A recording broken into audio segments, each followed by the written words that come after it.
Mic में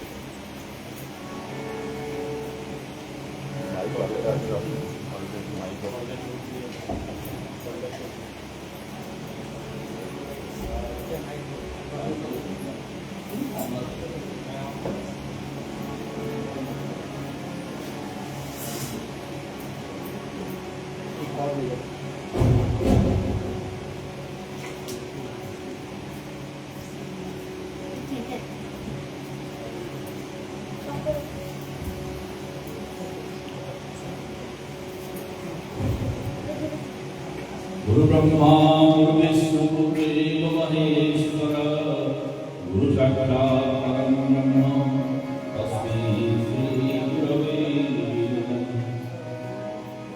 ओम नीलाचल निवासाय नित्याय परमात्मने बलभद्र सुभद्राभ्यां जगन्नाथाय ते नमः। मन्नाथ श्री जगन्नाथ मद्गुरु श्री जगद्गुरु मदात्मा सर्वभूतात्मा तस्मै श्री गुरवे नमः। बंधुगण आज प्रकृति बंधु पद्मश्री पूज्य पूजक श्रीमद बाबा बड़ियांकर आज आशीर्वचन कार्यक्रम ए प्रकृति राणी फुलवाणी सहर रे आज अनुष्ठित होवार अच्छी। पवित्र बाहुड़ा यात्रा अवसर रे शास्त्र गाथा जीवन कथा शीर्षक रे बाबा आज आपण को ए आशीर्वचन प्रदान करिवे। प्रारंभ रे प्रदीप प्रज्वलन करवा गोटे परंपरा रही। परम पूज्य बाबा कहती जे दीप बा प्रदीप प्रज्वलन आम अग्नि को साक्षी रखी कर। अग्नि शब्दर अर्थ हूँ अग्रणी। तेणु समाज में जो माने अग्रणी भूमिका नहीं था शासक प्रशासक शिक्षाविद साहित्यिक इत्यादि इत्यादि से हाथ में प्रदीप प्रज्वलन कर गोटे आम महार्थ परंपरा से आधार आज निमंत्रण करी आम जो माने सहर मान्यगण्य व्यक्ति वृंद रही भितर बाबूलाल अच्छा ना कहते ना। अच्छा मैडम सेनापति आसवे आमर रवींद्रनाथ मिश्र जी जड़े आईनजीवी जड़े सुसाहित्यिक एवं से जड़े समाजसेवी अनेक अनुष्ठान सहित जड़ित अच्छा से आमर रवींद्रनाथ मिश्र एवं आमर प्रियनाथ शर्मा जे कि जन अवसर प्राप्त अध्यक्ष से रही अध्यक्ष भाव में कार्यरत थे। बर्तमान से अवसर प्राप्त निवेदन करी से आसवे अनुरोध करी विप्र आसना। अच्छा आमर गुरु भाई प्रमोद कुमार पट्टनायक आसवे आसन आपण मान आसन।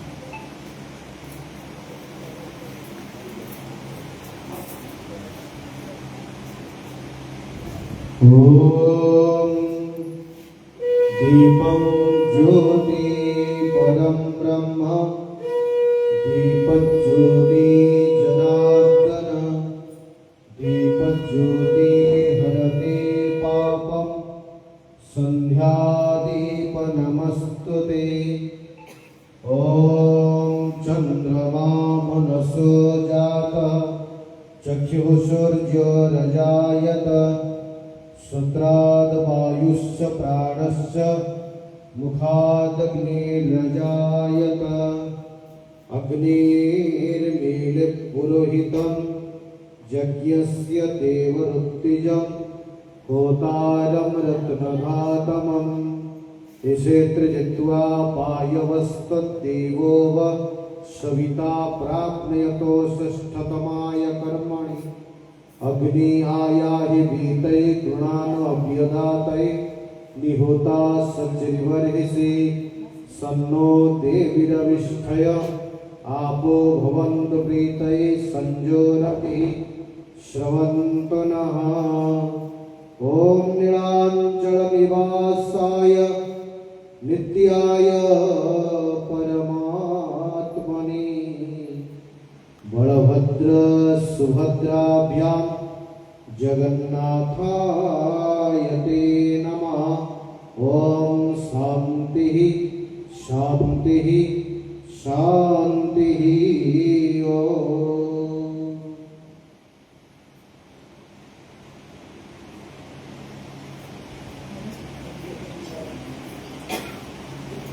वर्तमान समवेत साध्य प्रार्थना हो आपण माने समस्ते निरवता अवलंबन करेंगे। आपण माने यदि मोबाइल आनी साइलेंट मोड रखिए ना स्विच ऑफ करेंगे। जो मैंने छोट पिला सांगे आनी बड़ सावधान अवलंबन करेंगे। पिला जो पाटितुंड करेंगे गंडगोल करेंगे। बाबांकर एकाग्रता को कई जो नष्ट करेंगे से प्रति ध्यान देवे। धन्यवाद।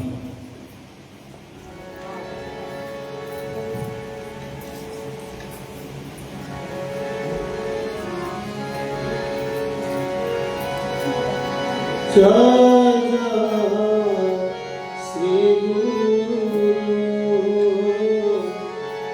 प्रेम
तस्मै श्री गुरवे नमः सर्वश्रुति शिरोरत्नम व्याधितपदाम्बुजम् वेदान्तकुशलाकन्दं तस्मै श्री गुरवे नमः ॐ संस्काराय भुजगस्य पद्मनाभं श्रेष्ठं विश्वाधारं गगनसदृशं मेघवर्णं शुभाङ्गं लक्ष्मीकान्तं कमलनयनं योगिभिर्ध्यानगम्यं वन्दे विष्णुं भवयं सर्वलोकैकनाथं भगवान् जगदीशानन्द सुन्दर जय परमाराध्य श्री गुरुदेव की जय देवमय श्री गुरुदेव की जय चिन्मय चिन्मय चिदानंद की श्री गुरुदेव की जय ओम पूर्णमेव पूर्णात् पूर्णमुदच्यते पूर्णस्य पूर्णमादाय पूर्णमेवावशिष्यते ॐ शान्ति शान्ति शान्ति जय श्री राम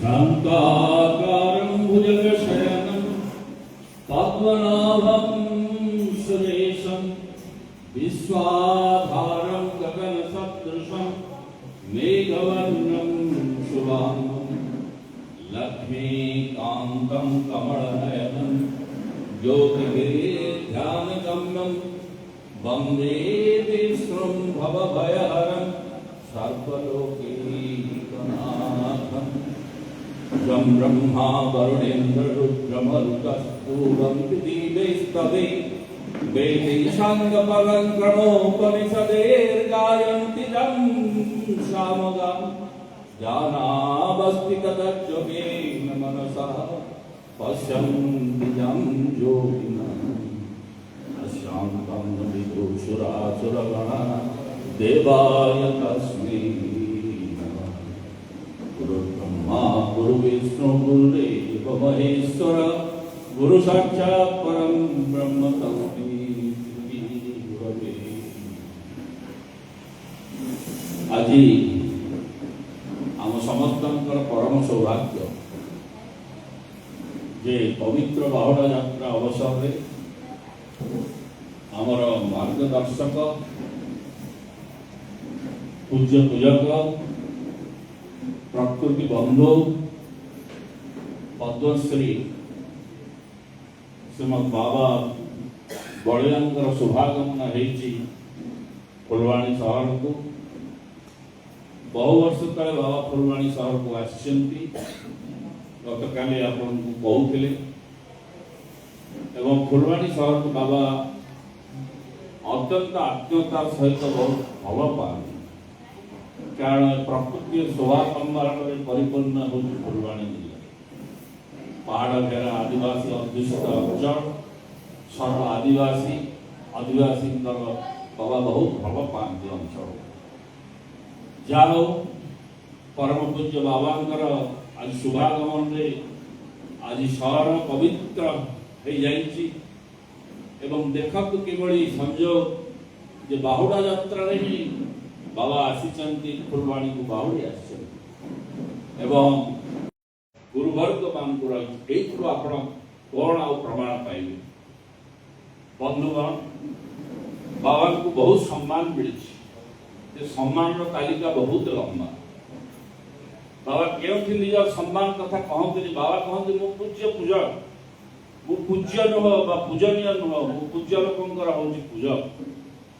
ନମ୍ରନ୍ତି ଗୁଣିନ ବୃକ୍ଷାଃ ନମ୍ରନ୍ତି ଗୁଣିନ ଜନା। ଆଉ ନମ୍ରତା ଏ ହେଉଛନ୍ତି ସବୁଠାରୁ ପ୍ରତି ଶିଖିବାର ଅଛି। ଆଦର୍ଶ ମଣିଷଟିଏ, ସେ ଜଣେ ମହାପୁରୁଷ, ସେ ଜଣେ ସିଦ୍ଧ ପୁରୁଷ, एथिरे कोनोसी ए होती अनुभवर विषय समस्तकर अनुभव भिन्न भिन्न आपण गोटे ज्वलंत उदाहरण देवी अरिल शिशु आश्रम रे आपण जानिचंती वर्तमान पुरी रो जे रहिचंती हमर शंकराचार्य को बाबा धर्म सम्राट उपाधि दउथिले गोटे रौप्य मुकुट दउथिले एवं सेतेबेले विराट मेघाच्छन्न होइतला मु एठी ए अकिंचन से व्यक्तिगत भाव उपस्थित से जो दृश्य को से अनुभव करिछि आसुथला गोटे विराट मेघ अटकी गला एवं सेठी कहउचंती निश्चलानंद सरस्वती पुरीर शंकराचार्य बाबा ठिया होकर रही था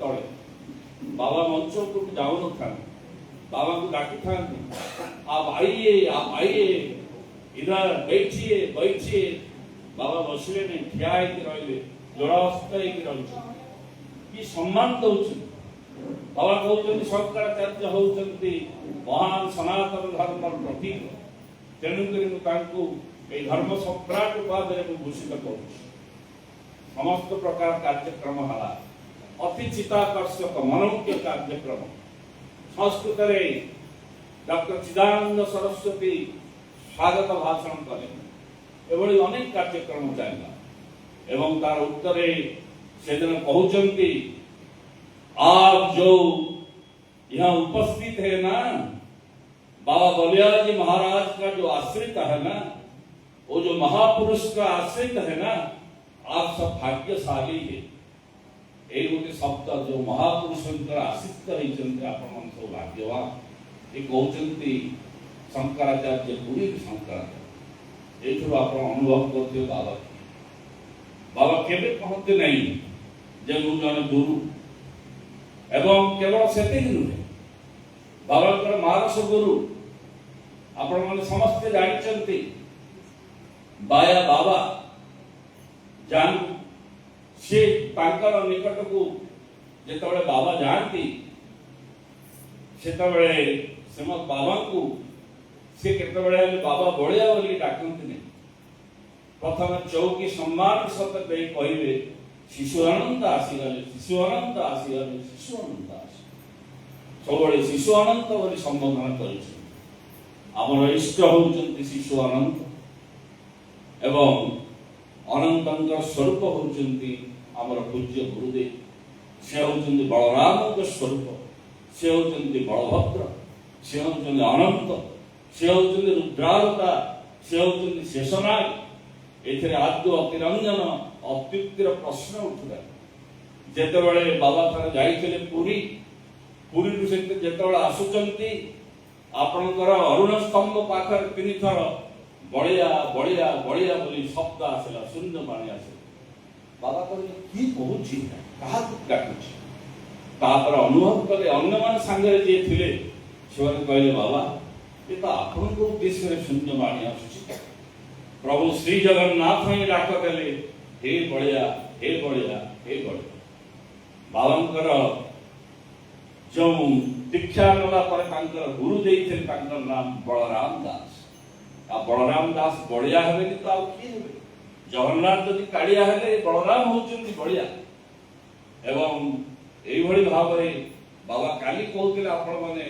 लक्ष्य करचंती कि नाही कहते बलराम गुप्तरे लीला करचंती परोक्षरे लीला करचंती वास्तव रे से गुप्तरे अछंती बाबा बाबा बाबा को कहते नामाचार्य बाया जत गुप्त तत सत्य गुप्तर रह बाबा कहते गुप्त गुप्त ही पाली मुझे सारा भारत वर्ष में जाए प्रवचन कली आ गुप्त रही कौटी तथापि बाबा कहते गुप्त अच्छी से कथा कई जानते ना तेणु तांको ही जड़ा अबलीला सीना तुमको गोचर काहु जानिब ए विश्व चराचर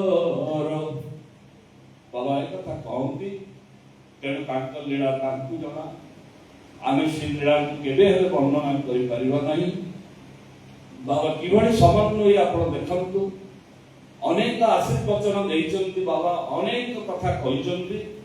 ତା ଭିତରେ ଦୁଇଟି ଗୁରୁତ୍ୱପୂର୍ଣ୍ଣ କଥା ମୁଁ ଯାହା ଅନୁଭବ କରେ, ବାବା କହନ୍ତି ପରିବାରକୁ ବୈକୁଣ୍ଠ କର ଏବଂ ପରିବେଶକୁ କୈଳାସ କର। ଆଜ୍ଞା, ବୈକୁଣ୍ଠରେ କିଏ ରହନ୍ତି? ବୈକୁଣ୍ଠରେ ରହନ୍ତି ହରି। ଏବଂ କୈଳାସରେ କିଏ ରହନ୍ତି? କୈଳାସରେ ରହନ୍ତି ହର। ଏ ହରିହରଙ୍କର ସମନ୍ୱୟର କଥା କେବଳ ଜଣେ ସମନ୍ୱୟୀ ସନ୍ଥ ହିଁ କହିପାରନ୍ତି। ତେଣୁ ବାବା ହେଉଛନ୍ତି ସମନ୍ୱୟର ମହାନ ସନ୍ଥ। ଏଥିରେ କୌଣସି ପ୍ରକାର ତୃପ୍ତି ନାହିଁ। ଏବଂ ଆଉ ଗୋଟିଏ ମହାପୁରୁଷଙ୍କର ବାଣୀ ଆପଣ କେମିତି ଜାଣିବେ? ଆମେ ସମସ୍ତେ ପିଲାବେଳେ ପଢିଛେ ଯେ ଲିଭ୍ ଆଣ୍ଡ ଲେଟ୍ ଲିଭ୍, ବଞ୍ଚ ଏବଂ ନିଜେ ବଞ୍ଚ ଏବଂ ଅନ୍ୟକୁ ବଞ୍ଚିବାକୁ ଦିଅ। କିନ୍ତୁ ବାବା ଯୁଗ ଧର୍ମ ଅନୁସାରେ ଆଉ ଗୋଟେ କଥା ଯୋଡ଼ି ଦେଇଛନ୍ତି, ତମେ ଶାନ୍ତିରେ ବଞ୍ଚ ଏବଂ ଅନ୍ୟକୁ ଶାନ୍ତିରେ ବଞ୍ଚିବାକୁ ଦିଅ। ଏ ଶାନ୍ତିର କଥା ବାବା କହିଲେ କାହିଁକି? ଖାଲି ଜୀବନ ବଞ୍ଚିଲେ ତାର କିଛି ମୂଲ୍ୟ ନାହିଁ। ଆଜିର ସମାଜରେ, ଆଜିର ଏକବିଂଶ ଶତାବ୍ଦୀର ଯୁଦ୍ଧର ଘନଘଟା ସମୟରେ ଶାନ୍ତିରେ ବଞ୍ଚିବାର ଆବଶ୍ୟକତା ରହିଛି। ତେଣୁ ବାବାଙ୍କ ଭାଷାରେ live peacefully and let live peacefully, ଖାଲି live କହିଲେ ହବ ନାହିଁ, ମାନେ live and let live କହିଲେ ଚଳିବ ନାହିଁ। ଆଜିର ଯୁଗ ଧର୍ମ ହଉଛି ଶାନ୍ତି, ନିଜେ ଶାନ୍ତିରେ ବଞ୍ଚ, ଅନ୍ୟକୁ ଶାନ୍ତିରେ ବଞ୍ଚିବାକୁ ଦିଅ। ତେଣୁ ଏଇଭଳି ଆଜି ପ୍ରକୃତରେ ଯୁଗ ପୁରୁଷ ଆଜି ମୁଁ ବହୁତ ପ୍ରବନ୍ଧ ତା ଉପରେ ମଧ୍ୟ ଲେଖିଛି। ଯୁଗ ପୁରୁଷ ବାବା ଏବଂ ଶ୍ରୀମଦ୍ ଭଗବତ ଗୀତା ହଉଛନ୍ତି, ବାବା କହିଛନ୍ତି ଯେ ଗୀତା ହଉଛି ମୋ ଜୀବନ, ଜୀବନ ହଉଛି Gita, life is Gita and Gita is life. ଆଉ ଗୀତା ହିଁ ହଉଛି ସମସ୍ତ ବେଦ ବେଦାନ୍ତ, ସମସ୍ତର ନିର୍ଯାସ ହଉଛି ଗୀତା। ତେଣୁକରି କୁହାଯାଇଛି ସର୍ବପୋ ନିଷଦୋ ଗାବ ଦୁଗ୍ଧା ଗୋପାଳ ନନ୍ଦନ ପାର୍ଥ ବଶ୍ଚ ସୁଧୀର ଭୋକ୍ତା ଦୁଗ୍ଧମ ଗୀତାମୃତମ ମହ। ତେଣୁ ଗୀତା ହଉଛି ସମସ୍ତ ଉପନିଷଦର ସାରାଂଶ ଏବଂ ସେଇ ଗୀତାକୁ ବାବା ଗୀତାର ବାଣୀ ପ୍ରଚାର କରୁଛନ୍ତି। ଯେତେବେଳେ ହରିୟାଣାର କୁରୁକ୍ଷେତ୍ରରେ ବାବା ଯାଇକି ଯେତେବେଳେ ଭୂମିଷ୍ଠ ପ୍ରଣାମ କରୁଛନ୍ତି, ତାଙ୍କୁ ଶୂନ୍ୟ ବାଣୀ ହଉଛି जे गीता का वाणी समग्र जगत में प्रचार करो, भारतवर्ष में प्रचार करो, गीता का वाणी प्रचार करो। सेई ठारू बाबा आरंभ कले गीता। बाबा कहते कि मु किछि जानि नहीं, मु तो विशेष पाठ पढ़ी नहीं, संस्कृत कोन जानि नथिली। मु जेतबे जाई के कहे ती तांकरी कृपारु मु गीता प्रवचन करे। मु लेखिछि निकट प्रबंध अगस्त मास आम आश्रमर मुखपत्र बाहर ताकू मु लिखिछि जे श्रीमद बाबा पूज्य पूजक बाबांकर चिंतन रे श्रीमद भगवत गीता। श्रीमद भगवत गीता हजार हजार टीका भारत वर्ष रे पृथ्वी रे समस्त लिखिछन। मु तार विस्तृत भितर बुझिबे ना, किंतु मोर जुक्ति हला जे केउ माने भगवत गीता को नहीं हांडीशाला रे पहुंचाइछंती। भारत वर्ष समग्र अगम्य अंचल रे अशिक्षित निरक्षर लोक मान भितर गीता को नहीं पहुंचाई, यही पहुंची नांती। विश्व जदि किए करजंती मोर पूज्य मोर गुरुदेव बाबा बड़िया। मु कहिछि चिन्मानंद स्वामी चिन्मानंद जड़े महान साधक थिले, अत्यंत ज्ञानी थिले। गीता से इंग्रजी रे भाष्य करुथिले, किंतु शीतताप नियंत्रित प्रकोष्ठ रे केवल उच्च शिक्षित इंग्राजी में जानिथवा पढ़वा लोक मन तांकर गीता को बुझी पारुथिले।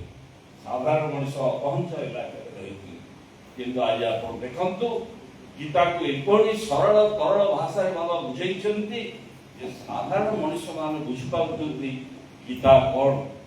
गीता कहंती बाबा बुझ न बुझू पढ़ गीता, आ भव लागो न लागो खा पिता। गीता सुगीता कर्तव्या किमन्ने शास्त्र संग्रहे जा स्वयं पद्मना अवश्य मुख पद्माद्विनिश्रुता। तेणु ये हूँ गीता। आसंतु बंधुगण, मूल्यवान समय नष्ट करी नहीं। बाबा मूल्यवान आशीर्वचन आगे मोर तथाकथित पांडित्य देखा मोर से नहीं। तेणु आपण मैंने आसतु आज आम समस्त आशीर्वाद शुणी आम जीवन धन्य करवा। धन्यवाद। वंदे उत्कल जननी। জয় জগন্নাথ, জয় গুরুদেব, জয় গুরুদেব, জয় গুরুদেব।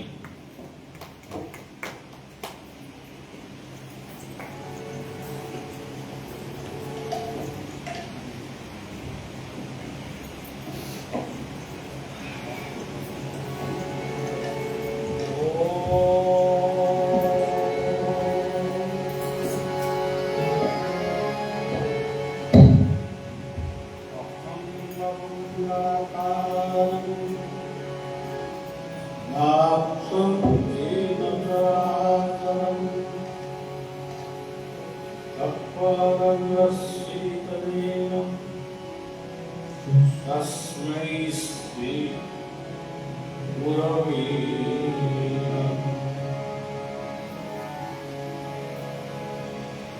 रात्रो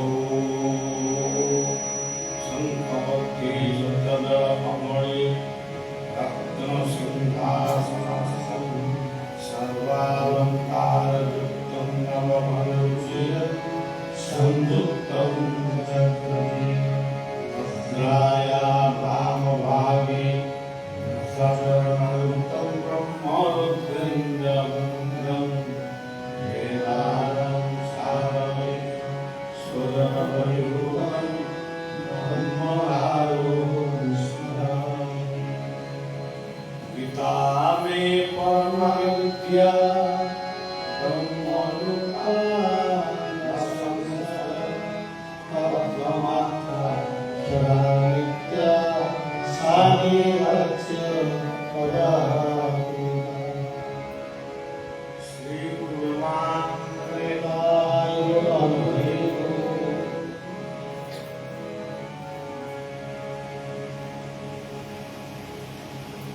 सर्वप्रथमे फुलबाणी की पवित्र माटी को प्रणाम करूँ। फुलबाणी माटीर वृक्ष तरु गुण लता पशु पक्षी मनुष्य समस्त को नारायण ज्ञान नमस्कार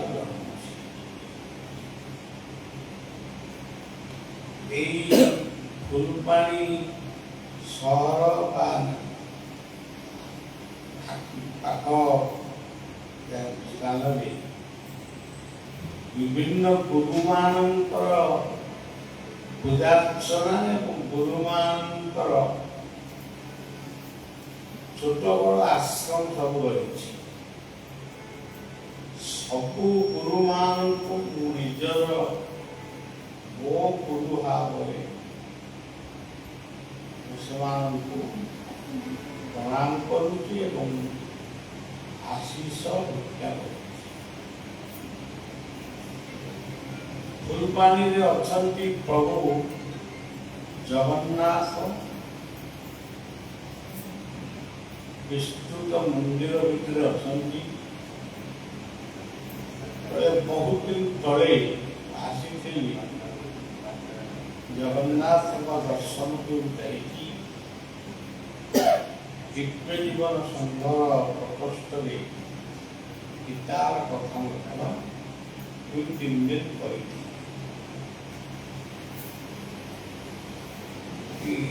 दिन या भीतर गत हो भूली जाए मोर निजर प्रतिज्ञा मुझे पूर्ण करने को आज अनेक दिन है फुलबाणी जाइनी दिने हो 2 दिन हो कोई हो किंतु जीवा गीतार कथा जहाँ भागवत कथा से जगन्नाथ कथा से सब कथा गोटी भिन्न भिन्न शब्द भिन्न भिन्न वाक्य केवल कह तेणु अनेक लोकंकर कथा हूँ ଗୀତା ଅଲଗା, ଭାଗବତ ଅଲଗା, ରାମାୟଣ ଅଲଗା, ମହାଭାରତ ଅଲଗା, ସେ ଏମିତି ସବୁ ବ୍ୟାଖ୍ୟା କରନ୍ତି। କିନ୍ତୁ ମୁଁ ଯେତେବେଳେ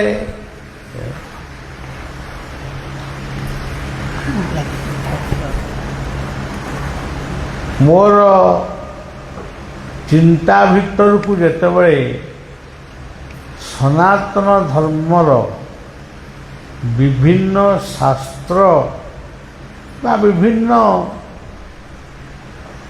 କଥା ଯେତେବେଳେ ମୋ ଭିତରକୁ ଆସେ,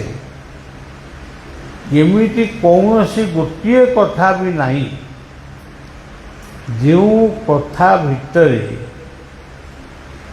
ସମନ୍ୱୟର ଭାବ ନାହିଁ, ଯେଉଁ କଥା ଭିତରେ ବିଶ୍ୱକୁ ଗୋଟିଏ ରୂପରେ ଗଢ଼ିବା ବା ମାନିବା, ଇଏ କଥା ନିଶ୍ଚିତ ଅଛି।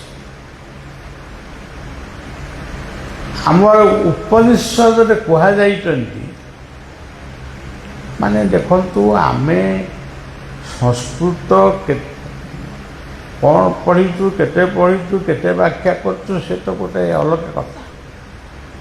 କିନ୍ତୁ ଆମ ଶାସ୍ତ୍ର କେତେ ଉଦାର। ସିଏ କହିଲେ ଅୟୋବେତି ନିଜ ପରମ ଗଣନାଂ ଲଘୁଚେତସାମ୍ ଉଦାର ସହିତ ନାନ୍ତୁ ବସୁଧୈବ କୁଟୁମ୍ବକମ୍। ଏମିତି ଗୋଟିଏ ଶ୍ଳୋକ କୌଣସି ଶାସ୍ତ୍ରରେ ଦେଖି ନାହିଁ। ବିଶ୍ୱ ହେଉଛି ଆମର ପରିବାର। ଆମେ ବିଶ୍ୱ ପରିବାରର ଜଣେ ଜଣେ ସଭ୍ୟ ବା ସଭ୍ୟା। ଏତିକି କଥା ବୋଧେ କିଏ ସୁସ୍ପଷ୍ଟ ଭାବରେ କହିବା ମୁଁ ଶୁଣିନି କି ଦେଖି। ଇଏ ହେଉଛି ଗୋଟେ ସଂସ୍କୃତର କଥା, ସଂସ୍କୃତର ଉପନିଷଦୀୟ କଥା। ଆପଣ ଦେଖନ୍ତୁ, ଏଇ ଓଡ଼ିଶାର ଏଇ ପଶ୍ଚିମାଞ୍ଚଳରେ ଜଣେ ସନ୍ଥ ଜନ୍ମ ନେଇଥିଲେ। ସିଏ ସନ୍ଥ ପିଲାଦିନେ ଗାଈ ଜଗୁଥିଲେ, କାଠ ସଂଗ୍ରହ କରୁଥିଲେ। ଭାରତର ସ୍ୱାଧୀନତା ସମ୍ପର୍କରେ ସେ ମଧ୍ୟ ବିଭିନ୍ନ ଗୀତ ସବୁ ଲେଖୁଥିଲେ।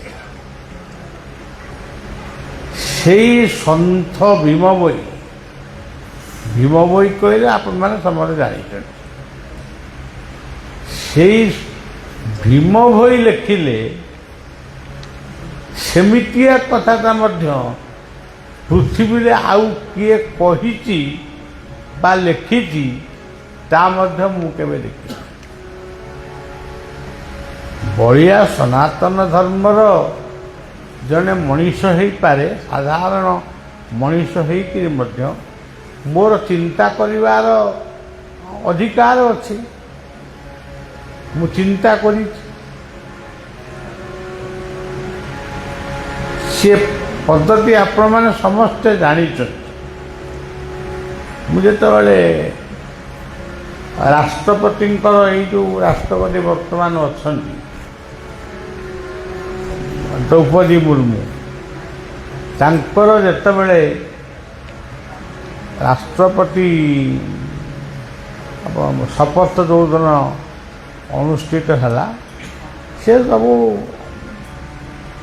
ମାନେ ବିଭିନ୍ନ ବ୍ୟକ୍ତିମାନଙ୍କୁ ନିମନ୍ତ୍ରଣ ଜଣାଏ। ତା ଭିତରେ ବଳିଆ ବି ଥିଲା। ମୋତେ ଯେତେବେଳେ କହିଲେ ଯିବା ପାଇଁ, ମୁଁ କହିଲି ମୁଁ ଯାଇ କ'ଣ କରିବି? ସେ ତ ରାଷ୍ଟ୍ରପତି ହେବେ, ତାଙ୍କର କ'ଣ ଦିପଟେ କହିବେ, କଥା ସଇଲା। ଆମେ ଯାଇ ସେଠି କ'ଣ କରିବୁ?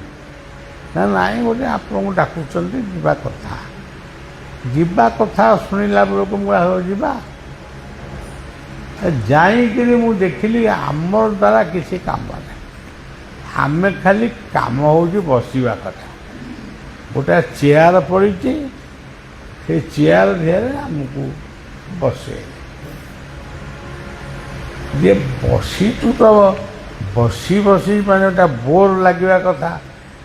କ'ଣ କି କାର୍ଯ୍ୟକ୍ରମ ହେବ ଆଉ ଆମକୁ ତ କେହି କିଛି କହୁନାହାନ୍ତି। ଯେତେବେଳେ ରାଷ୍ଟ୍ରପତି ସେ ତାଙ୍କର କଥା ଦେଖନ୍ତୁ, ଗୋଟେ ଆଦିବାସୀ ଝିଅ, ସେ ବି ଓଡ଼ିଶାରେ ମନ୍ତ୍ରୀ ଥିଲେ, ବିଧାୟକ ଥିଲେ, ସବୁ। ସିଏ ଯେତେବେଳେ ଗାଇ ଉଠିଲେ ପ୍ରାଣୀଙ୍କ ଆରତ ଦୁଃଖ ଅପ୍ରମିତ, ଦେଖୁ ଦେଖୁ କେବା ସହୁ, ମୋ ଜୀବନ ପଛେ ନର୍କେ ପଡ଼ିଥାଉ, ଜଗତ ଉଦ୍ଧାର। ପାର୍ଲାମେଣ୍ଟରେ ତାଳି ବର୍ଷିଗଲା। ମୋ ମନ ବି ଏତେ ଖୁସି ହେଇଗଲା, ମୁଁ କହିଲି ଯାଉ ପଇସା ଖର୍ଚ୍ଚ କରିକିରି ରାଷ୍ଟ୍ରପତି ଭବନକୁ ଆସିଥିଲି, ପୁଣି ଅନିଚ୍ଛା ସତ୍ତ୍ୱେ ଆସିଥିଲି, ଆସିବାକୁ ଇଚ୍ଛା ନଥିଲା। କିନ୍ତୁ ବର୍ତ୍ତମାନ ମୋର ଧାରଣା ଆସୁଛି ମୋର ଆସିବାଟା ପ୍ରକୃତ ଠିକ୍, ଭୁଲ ନୁହେଁ।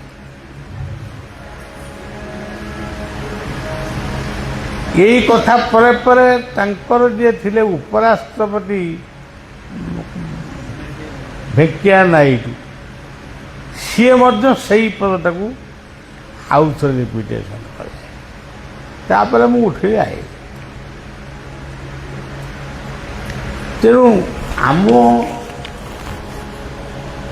ଧର୍ମ ଭିତରେ ଆମେ ବଡ଼ ବୋଲି କହୁନୁ, କିନ୍ତୁ ଏଇଭଳିଆ ବଡ଼ ବଡ଼ କଥା ଆମ ସନ୍ଥ, ଆମ ଯେଉଁମାନେ ଉପଦେଷ୍ଟା, ଏମାନେ ସବୁ ଏମିତି ଲେଖି ଯାଇଛନ୍ତି, ତାକୁ କୌଣସି ଗୁଣରେ କାଟି ହେବନି, ଭୁଲ ବୋଲି କହିହେବନି। ତେଣୁ ସଜ୍ଜନ, ଫୁଲବାଣୀ କାଲି ମୁଁ କହୁଥିଲି, ଆମର ସେଇ ଯେଉଁଠି ଆମେ ରହିଛୁ ସେଇଠି ଆମର କେତେ ଜଣ ବସିଥିଲେ, ଆମେ ଗୋଟେ କଥାବାର୍ତ୍ତା ଭଳିଆ ଗୋଟେ କଥାବାର୍ତ୍ତା ହଉ। ମୁଁ କହିଲି ଏଠି ଜାଗାଟିର ନାମ ହେଉଛି ଫୁଲବାଣୀ। ଯେ ଫୁଲର ମୂଲ୍ୟ କ'ଣ? ଆପଣ ସବୁ ମୂଲ୍ୟ ଦେଇପାରିବେ, ମୂଲ୍ୟାଙ୍କନ କରିପାରିବେ, କିନ୍ତୁ ଫୁଲର ମୂଲ୍ୟଟା ଆପଣ ମୂଲ୍ୟାଙ୍କନ କରିପାରିବେ। ଫୁଲ ଫୁଟିଛି ଜଗତେ, ଫୁଲର ବାସନା ସିନା ଜାଣନ୍ତି ଭଗତେ। ତେଣୁ ଫୁଲର ଆଉ ଗୋଟେ ନାଁ ଅଛି, ସେ ନାଁଟି ହେଉଛି ସୁମନ। ସୁମନ କହିଲେ ଫୁଲ। ଆପଣମାନେ ତ ହିନ୍ଦୁ ସନାତନୀ, ଆମେ ସବୁ ଧର୍ମକୁ ସମ୍ମାନ ଦେଲେ ବି ଆମ ଘର କଥା ଆମ ଘର ଭିତରେ ପଡ଼ିଛି। ଏଠି ସେଇ କଥାଟା କହିଲେ କେହି ଭୁଲ ବୁଝିବେନି। ସନାତନ ଧର୍ମରେ ଭିନ୍ନ ଭିନ୍ନ ଭଗବାନଙ୍କର ଭିନ୍ନ ଭିନ୍ନ ରୂପକୁ ପୂଜା କରାଯାଏ। କେଉଁ ରୂପକୁ ପୂଜା କରାଯାଏ ସେ ସବୁ ବିଷୟରେ ଆପଣମାନେ ପ୍ରାୟ ସବୁ ଜାଣିଛନ୍ତି। କିନ୍ତୁ ଗୋଟେ ପୂଜା ଅଛି ନାରାୟଣଙ୍କର ପୂଜା। ଭାଗବତରେ ଯେଉଁ ନାରାୟଣଙ୍କ କଥା ଲେଖା ହେଇଛନ୍ତି, ଧ୍ରୁବ ନାମକ ଗୋଟିଏ ଅଳ୍ପ ବୟସର ବାଳକ ବାପା କୋଳରେ ସେ ବସିଛି। ସେଇ କଥାଟାକୁ ତାଙ୍କ ସାନ ମା ସେ ତାକୁ ସହିପାରୁନାହାନ୍ତି। ଧ୍ରୁବ ଭାବୁଛି ମୁଁ ମୋ ବାପାଙ୍କ କୋଳରେ ବଇଛି, କିନ୍ତୁ ମା ଉଠିକିରି ଆସି କହିଲେ, ତା ହାତକୁ ଧରିକି ଟାଣିଦେଲେ, ତୁ ଏ କୋଳରେ ବସିପାରିବୁନି। କେତେବେଳେ ବସିବୁ? ଯେତେବେଳେ ମୋ ପୁଅ ହେଇକି ତୁ ଜନ୍ମ ହବୁ, ତୁ ସେତିକି ବେଳେ ବସି, ବର୍ତ୍ତମାନ ନୁହଁ। ଧ୍ରୁବ କାନ୍ଦି କାନ୍ଦି ଆଖିରୁ ଲୁହ ଝଡ଼ି ଯାଉଛି। ମାଙ୍କ ପାଖରେ ପହଞ୍ଚିଲେ। ମା ତାଙ୍କୁ ପଚାରିଲେ, ଧ୍ରୁବ ତୁ ଏତେ କାନ୍ଦୁଛୁ କାହିଁକି? ତୋ ଆଖିରେ ତ ଏତେ ଲୁହ ମୁଁ କେବେ ଦେଖେନି। ସିଏ ତାର ଉତ୍ତର ଦେଲେ, ମା, ବାପାଙ୍କ କୋଳରେ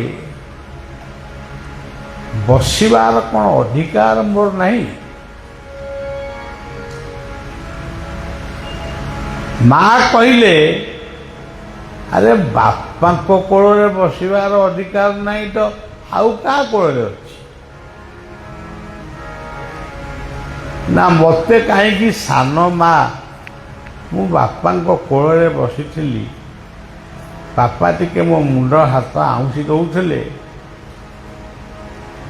କିନ୍ତୁ ସାନ ମା ଆସିକିରି ମୋ ହାତକୁ ଧରିକିରି ଟାଣି ଆଣିଲେ ଏବଂ କହିଲେ, ଇଏ କୋଳରେ ବସିବାକୁ ହେଲେ ତତେ ଆଉ ଗୋଟିଏ ଜନ୍ମ ଭୋଗିବାକୁ ପଡ଼ିବ। ତୁ ମୋ ପୁଅ ହେଇ ଯୋଉଦିନ ଜନ୍ମ ହବୁ, ସେଇଦିନ ବାପାଙ୍କ କୋଳରେ ବସିବୁ, ଆଜି କିନ୍ତୁ ନୁହେଁ। ମତେ ପେଲି ଦେଲେ।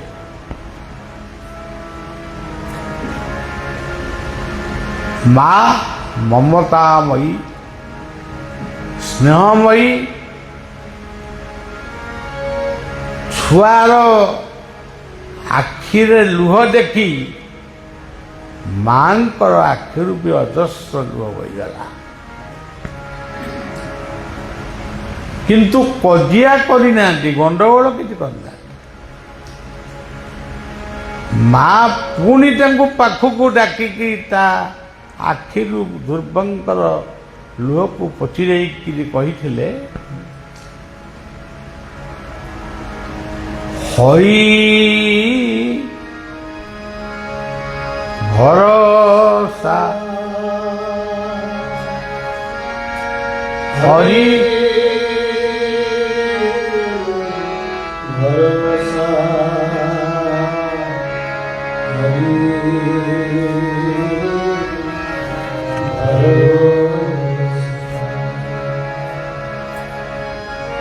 ଧ୍ରୁବ ପଚାରିଲେ, ମା, ମୁଁ ତ ବାପାଙ୍କୁ ଜାଣିଥିଲି, ମାଙ୍କୁ ଜାଣିଛି, ତୁମେ ଏଇ ଯୋଉ ଶବ୍ଦଟା କହିଲ, ଇଏ ଶବ୍ଦଟା କ'ଣ? ଇଏ କ'ଣ ଆଉ ଗୋଟେ ନୂଆ ଶବ୍ଦ? ହରି କିଏ? ମୁଁ ତ ହରିକି ଚିହ୍ନିନି। ସେତେବେଳେ ମା ତାଙ୍କୁ ବୁଝେଇ ଦେଲେ, ପାପକୁ ଯିଏ ହରଣ କରେ, ତାପକୁ ଯିଏ ହରଣ କରେ, ଦୁଃଖକୁ ଯିଏ ହରଣ କରେ, ବିପଦକୁ ଯିଏ ହରଣ କରେ, ସେଇ ହେଉଛନ୍ତି ହରି। ଧ୍ରୁବ ପଚାରିଲେ ମା ସେ ହରି କୋଉଠି ଅଛନ୍ତି, ତାଙ୍କ ଘର କୋଉଠି? ସବୁଠି ଅଛନ୍ତି, ଏଇ ଜଙ୍ଗଲ ଭିତରେ ବି ଅଛନ୍ତି। ହରି କହିଲେ ସିଂହ, ଏଇ ଯୋଉ ଜଙ୍ଗଲରେ ସିଂହର ନିନାଦ ଶୁଣୁଛୁ, ସେ ନିନାଦ ହଉଛି ହରିଙ୍କର ନିନାଦ। ଏଇ ଜଙ୍ଗଲରେ ଯୋଉ ବାଘର ଗର୍ଜନ ଶୁଣୁଛୁ, ଏଇ ବାଘର ଗର୍ଜନ ହଉଛି ହରିଙ୍କ ନିନାଦ। ଏଇ ଗଛ ଡାଳ ଭିତରେ ଯୋଉ ମାଙ୍କଡ ଡିଆଁ ଡେଇଁ ହଉଛନ୍ତି ଦେଖୁଛୁ, ଇଏ କିଏ?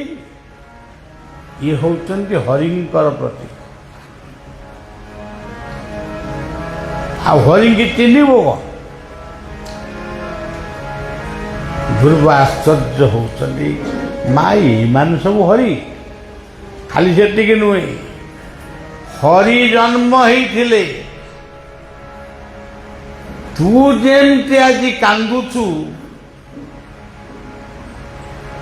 ବିଷାଦରେ, ଦୁଶ୍ଚିନ୍ତାରେ, ଦିନେ ତୋରି ଭଳିଆ ପିଲା ମଧ୍ୟ କାନ୍ଦୁଥିଲା। ସେ ହଉଛନ୍ତି ଭାଗବତ ବର୍ଣ୍ଣିତ ପ୍ରହ୍ଲାଦ।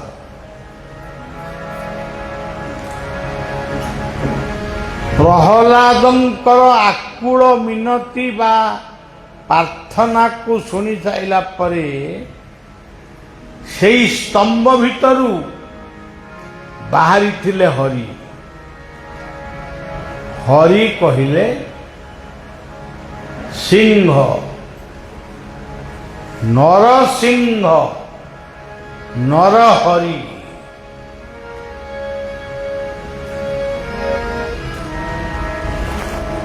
ସେଇ ହରି ମାଗିଥିଲେ, ହରି ମାଗିଥିଲେ ପ୍ରହ୍ଲାଦ।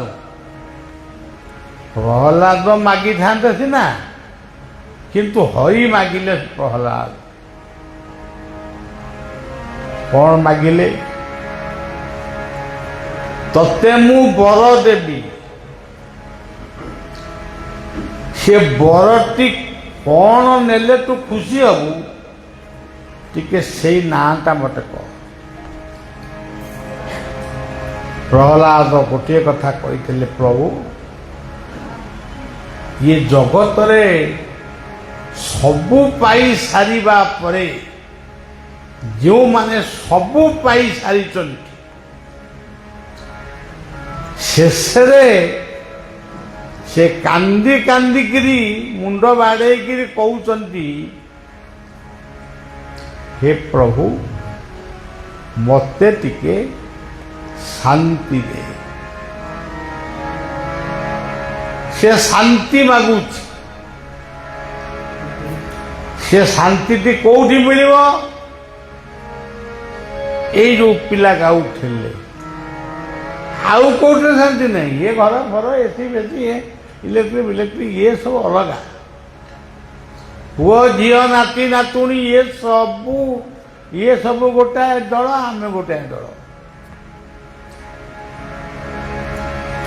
ସେ ଶାନ୍ତି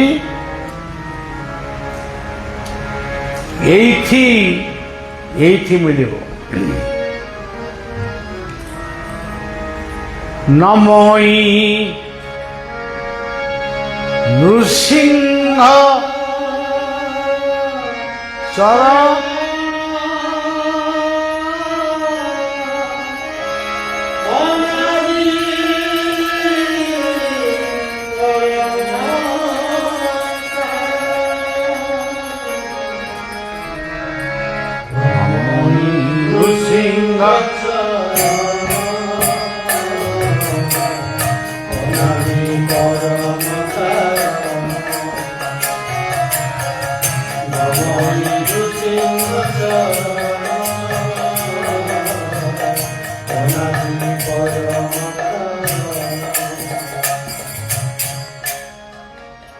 এই হৌଛନ୍ତି ନୃସିଂହ।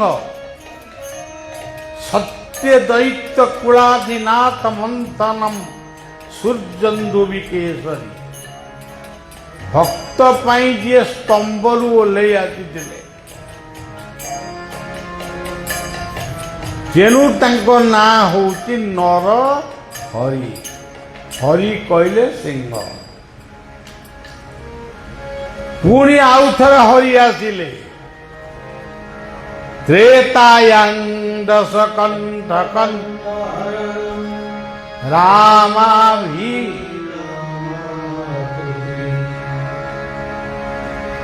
त्रेतया जुगरे पुणी हरि आउ गोटे रूप धरिकी आसिले से रूप होउची मर्कटर रूप से किंतु मर्कट नुहंती तांकर लांगुड़ थिला बोली प्रमाण नहीं किंतु से हरि राम हरि पुणी आउ थरे भी आसिबे तेबे हरि कहिले आमे जो बोलुचु कहूचु हरि बोल हरि बोल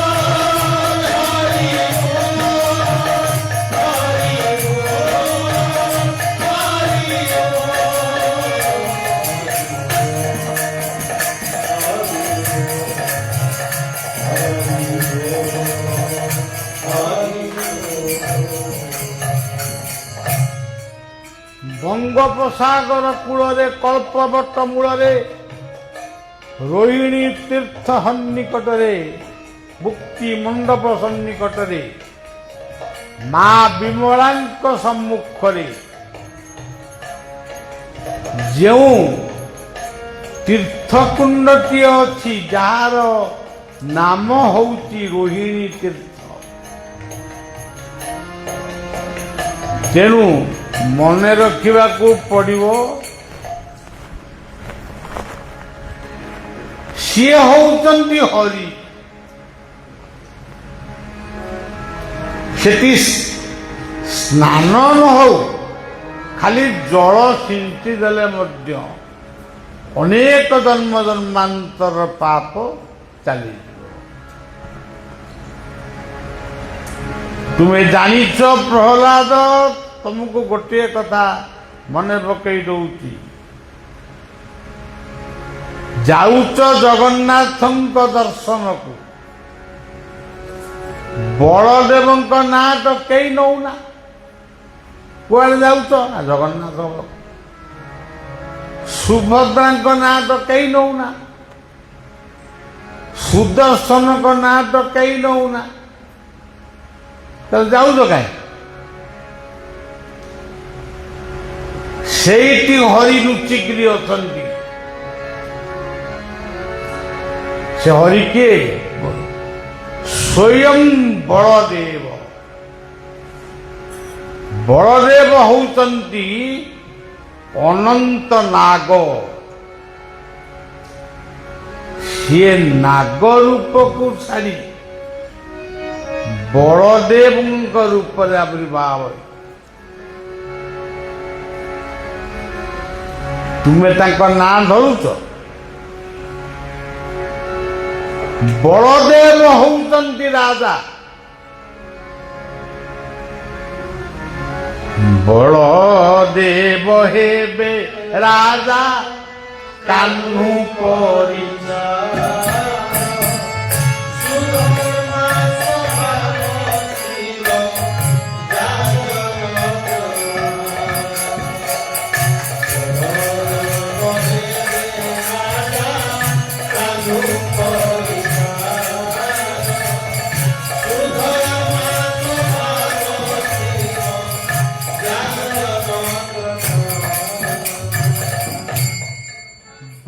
କିଏ?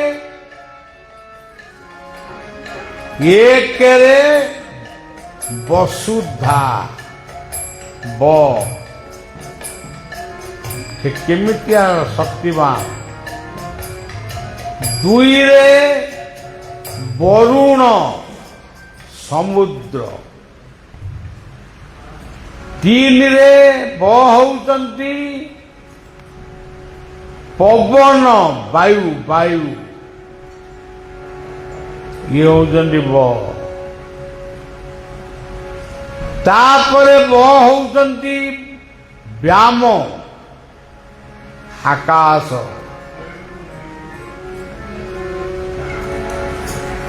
ବ କହିଲେ ଅଗ୍ନି।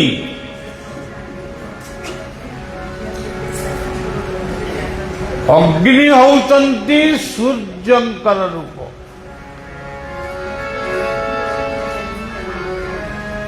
ଆଉ ଶେଷ ବଟି କଣ? ବ୍ରହ୍ମ। ସର୍ବଂ ଖଲୁଦଂ ବ୍ରହ୍ମ। ଯିଏ ଯୋଉଠି ବୁଲୁଛ ବୁଲ, ଉଠ ଯାଅ, ଏ କର ସେ କର, କିନ୍ତୁ ସେ ହଉଛନ୍ତି ଏକମାତ୍ର ବ୍ରହ୍ମ, ଆଉ କେହି ନାହିଁ। ଏକ ସଦ ବିପ୍ରା ବହୁଧା ବଦନ୍ତି। ଜଗନ୍ନାଥଙ୍କ ପାଖକୁ ଯାଉଛ, ମୁଣ୍ଡିଆଟିଏ ମାଇଲ, କଣ ଜଣେଇଲ? ତେବେ କିଏ କେତେ କଥା ଜଣାନ୍ତି? ହେ ଜଣୁ ଜଣୁ ମୋର ଗୋଟେ ନାତି ହଉ, ତାକୁ ବି ଜଣାନ୍ତି। କିନ୍ତୁ ସେ ସବୁ ଦେଇପାରନ୍ତି। ସେ ସବୁ ଦେଇପାରନ୍ତି ବୋଲି ତାଙ୍କୁ ଆପଣ ମାନେ ବ ଅକ୍ଷରରେ ମିଶେଇଛନ୍ତି। କେଡ଼େ ସୁନ୍ଦର ପ୍ରାର୍ଥନା। ବିପଦ ଆସୁଛି, ଏ ବେଳେ ବେଳେ ଟିଭି ବାଲାଙ୍କୁ ସବୁ କହୁଛନ୍ତି ଇଏ କଣ ଘୂର୍ଣ୍ଣି ବାତ୍ୟା ହେଇଯାଉଛି, ହେଇ ଏପଟରୁ ଆସିବ, ସେପଟରୁ ଆସିବ, ଏ ବାଟ ଦେଇଯିବ, ଏଇ ବାଟ ଦେଇ ଖସିକି ପଳେଇଲା, ଆଉ ଆସିବନି। କି କଥା, ଆଜି ଗୋଟେ କଥା, କାଲି ଗୋଟେ କଥା। କିନ୍ତୁ ଗୀତା କହୁଛନ୍ତି ବଳେ ବ୍ରହ୍ମ। ଚତୁର୍ଥ ଅଧ୍ୟାୟରେ ସେ ଲେଖିଲେ ବ୍ରହ୍ମାର୍ପଣମ୍ ବ୍ରହ୍ମାବି ବ୍ରହ୍ମାହୁତମ୍ ବ୍ରହ୍ମୈବ তেন নব্য ব্রহ্ম কর্ম সমাধিনা। এই ଗୋଟିଏ ଶ୍ଳୋକ ଭିତରେ ରହିଗଲା ସମଗ୍ର ଜଗତର କଥା। ଜ୍ଞାନ ବିଜ୍ଞାନ ସବୁ ରହିଲା। ଆଚ୍ଛା, ଆମେ ଏତେ ବାଟ ଯିବାନି, ଆମେ କଥାଟାକୁ କମେଇଦେବା। ଜଗନ୍ନାଥଙ୍କୁ ଯେତେବେଳେ ମୁଣ୍ଡିଆ ମାରିବେ, କଣ ମୁଣ୍ଡିଆ ମାରିବେ? ଆମେ ହେଇ ମୁଣ୍ଡିଆ ମାରୁଛୁ, କଣ ଏମିତି ପୁଅ ଝିଅ ନାତି ନାତୁଣୀ ଏମିତି ଗୁଡ଼ା କହିକି ମୁଣ୍ଡିଆ ମାରିକି ଦେଲେ। କିନ୍ତୁ ଜଗନ୍ନାଥଙ୍କ ପ୍ରଣାମର ସର୍ବଶ୍ରେଷ୍ଠ ମନ୍ତ୍ର ପରଂ ବ୍ରହ୍ମ ପରଂ ପବିତ୍ରଂ ପରଂ ପୁରୁଷଂ শাশ্বতম দিব্যম আদিদেবম ভজন্তি ভো। ଏଇ ଗୋଟାକ ହଉଛି ବଢିଆ ସତ୍ୟ। ପରଂ ବ୍ରହ୍ମ ପରଂ ଧାମ ପବିତ୍ର। ଆହୁରି କଥା ଅଛି, କେବଳ ଏଇ ଗୋଟିଏ ଶ୍ଳୋକ ପଢ଼ନ୍ତୁ, ବିପଦକୁ ଜୀବନରୁ ଟାଳନ୍ତୁ। ଆଜି ବିଶ୍ୱରେ ଯୁଦ୍ଧ ଲାଗିଛି, ଲାଗୁଛି, ରହିଯାଉଛି, ପୁଣି ହଉଛି। ଏଗୁଡ଼ା ସବୁ ଚାଲିଯିବ ଯେଉଁଦିନ ଜଗନ୍ନାଥଙ୍କ କାନରେ ଆମେ ଏଇ କଥାଟାକୁ ଭର୍ତ୍ତି କରୁ।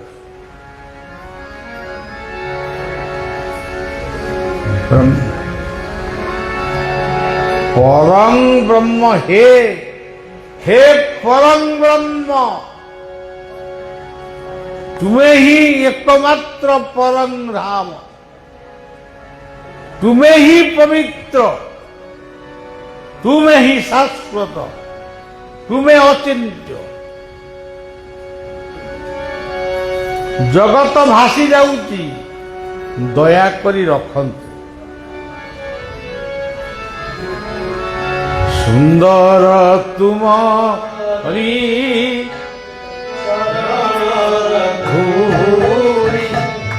ସୁନ୍ଦର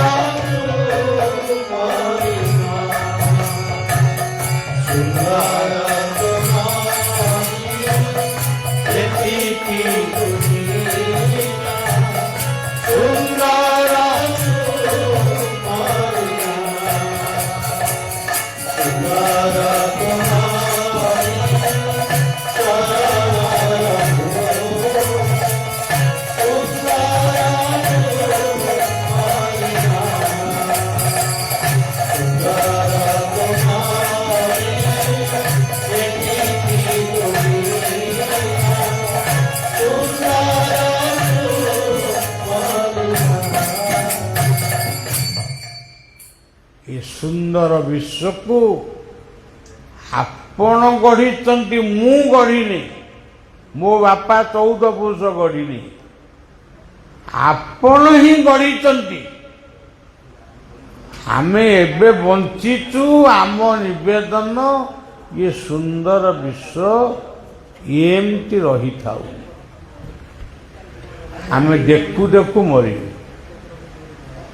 ଇଏ ହଉଛି ବ, ଆଉ ସେଇ ବରେ ଅଛନ୍ତି ବଳଦେବ। ଜୟ ବଳଦେବ, ସତ୍ୟ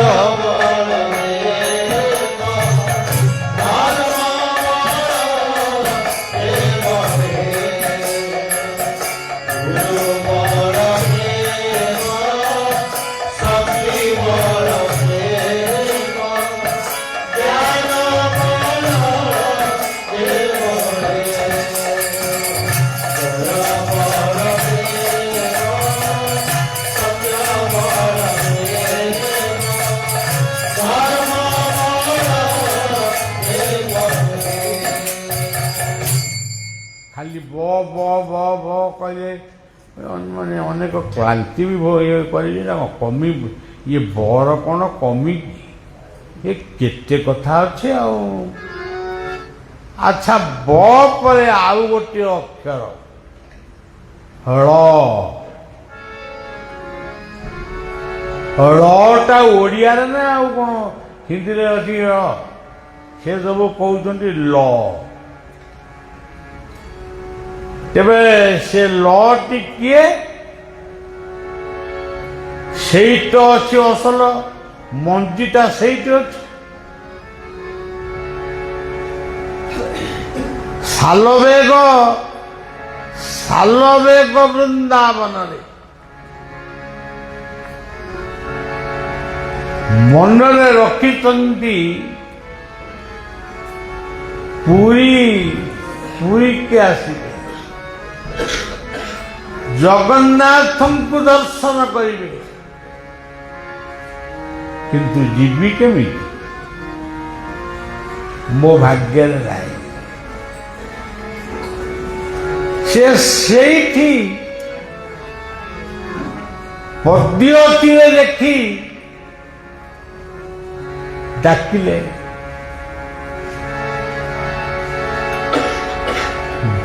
ଜଗ ବନ୍ଧୁ হে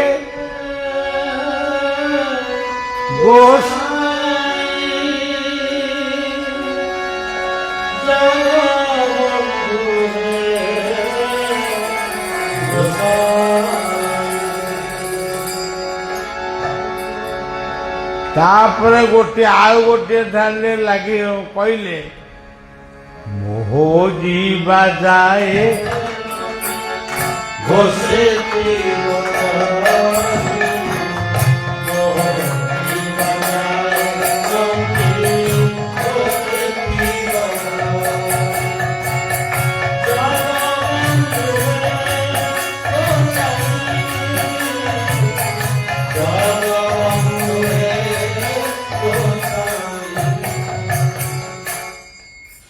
ସେ କହିଲେ ଯାହା ହେଲା ସେଇଆ। କେମିତି ହେଲା? ସେ ମିଛୁଆ ନୁହନ୍ତି, କାଉଟରିଆ ନୁହନ୍ତି, ନିଶାବାଦକ ଖାଆନ୍ତିନି। ଜୀବନର ଲକ୍ଷ୍ୟ ଗୀତାର ଭକ୍ତି ଯୋଗ, ଜୀବନର ଶେଷ ଲକ୍ଷ୍ୟ ମର୍ଯ୍ୟାବେଶ ମନରେ, ମୋ ମନ ତୋ ପାଦରେ ଥାଉ, ମୁଁ ଆଉ କିଛି ନ। ଏ କଥାକୁ ସ୍ୱୀକାର କରିଛନ୍ତି କାଳିଆ। ଆପଣ କହିବେ ଆପଣ ସବୁ ବହି ପଢ଼ିକି ତାକୁ ସବୁ କହୁଛନ୍ତି। ମୁଁ ଆପଣଙ୍କୁ କହୁଛି ମୁଁ କେବେ କୌଣସି ବହି ମୋ ଜୀବନରେ ଆଜି ପର୍ଯ୍ୟନ୍ତ ମୁଁ ପଢ଼ି ଶେଷ କରିପାରି ନାହିଁ। ମୁଁ ଏଡ଼େ ମୂର୍ଖ। ହଁ ଏମିତି କିଛି ଶୁଣିଛି, କିଛି ଅଲଗା, କିନ୍ତୁ ସେ ପଢ଼ାପଢ଼ି ସେସବୁ ନାହିଁ। କିନ୍ତୁ ଗୋଟିଏ କଥା ମନେ ରଖନ୍ତୁ, ମନ ଯଦି ସେଇଠି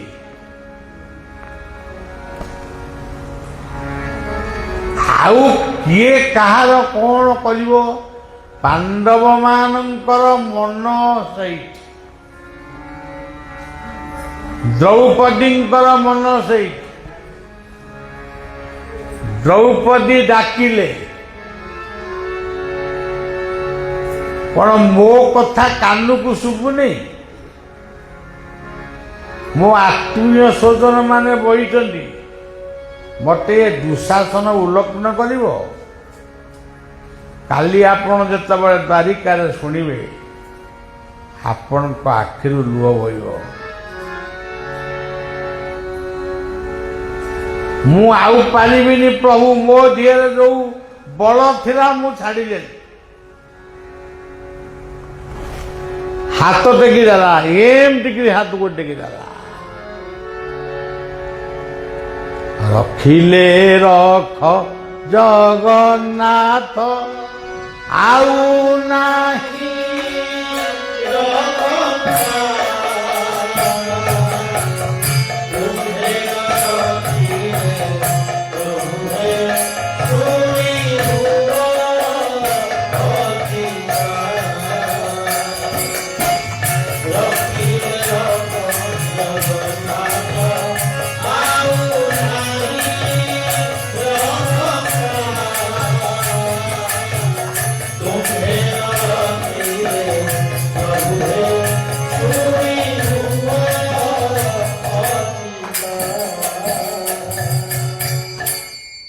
ଗୋଟିଏ ପଦ କହିଲେ, ଆଉ ଗୋଟାଏ ପଦ ପୁଣି କହିଲେ।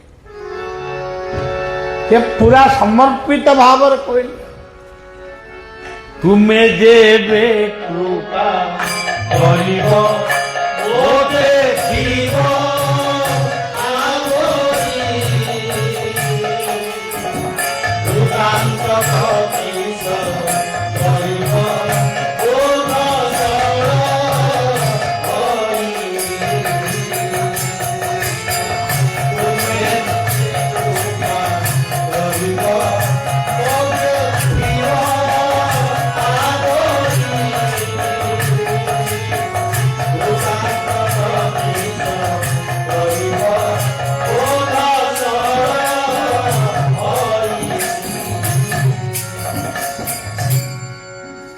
ତାପରେ ବି ପୁଣି ମନେ ପକେଇଦେଲେ।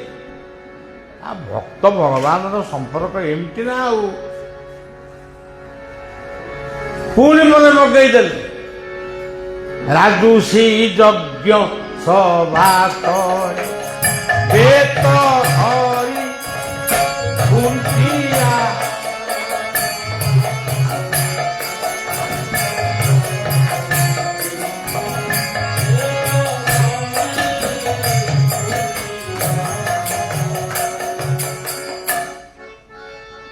ତମେ ଯଦି କୃପା କରିବ ମୋର କିଏ କ'ଣ କରିବ?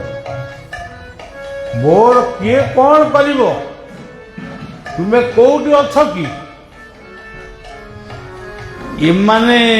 ଏମାନେ ଜାଣିଛନ୍ତି ତମ ଘର ହଉଛି ଦ୍ୱାରିକାରେ। ଏଇମାନେ ଏଠି ଯୋଉ ବସିଛନ୍ତି ମୋ ଆତ୍ମୀୟ ଯୋଜନ ମାନେ ଯୁଧିଷ୍ଠିର ଭୀମ ଅର୍ଜୁନ ଏସବୁ ଇଏ ଜାଣିଛନ୍ତି ଭଗବାନ ଯାଇ ଦ୍ୱାରିକାରେ। କିନ୍ତୁ ମୁଁ କ'ଣ ପ୍ରକୃତରେ ଦ୍ୱାରିକାରେ ଅଛି? ବିଦ୍ୟା ବିନୟ ସମ୍ପନ୍ନେ ବ୍ରାହ୍ମଣେ ଗବି ଶୁଣି ଚୈବ ମୁଁ ତମ ହୃଦୟ ଭିତରେ ଅଛି। ଈଶ୍ୱର ସର୍ବଭୂତାନାଂ ହୃଦୟସର୍ଜୁନଟି ମୁଁ ଏଇଠି ଅଛି। ଆଉ ତମେ କ'ଣ କହୁଛ ମୁଁ ଏ ଦ୍ୱାରିକାରେ ଅଛି? ଯେତେବେଳେ ଏଇ ଭାବ ଦ୍ରୌପଦୀଙ୍କ ପାଖରେ ସ୍ଥାନ ପାଇଛି, ଆଉ ତାପରେ ତ କୋଟି କୋଟି ବସ୍ତ୍ର ସେ ଦାନ କରିଛନ୍ତି। ଆଉ କୋଟି ବସ୍ତ୍ର କ'ଣ କୋଟି ମିଲ୍ କଲେ ନା କ'ଣ? ଗୋଟା ମିଲ୍ରୁ ମାନେ ବାକିରେ ହଉ ଏମିତି ହଉ ନେଇଆଇଲେ, ସେ ସବୁ ନୁହେଁ। ସେଇ ଗୋଟିଏ ବସ୍ତ୍ର ହେଇଗଲା। ଦୁଃଶାସନ ତଳେ ପଡ଼ିକିରି ମୂର୍ଚ୍ଛା। ଏ କଥା କାହିଁକି ଆମେ କହିଲେ? ସେଇ କଥା ମଜ୍ଜାବେଶ ମନୋଜି ନିତ୍ୟଯୁକ୍ତ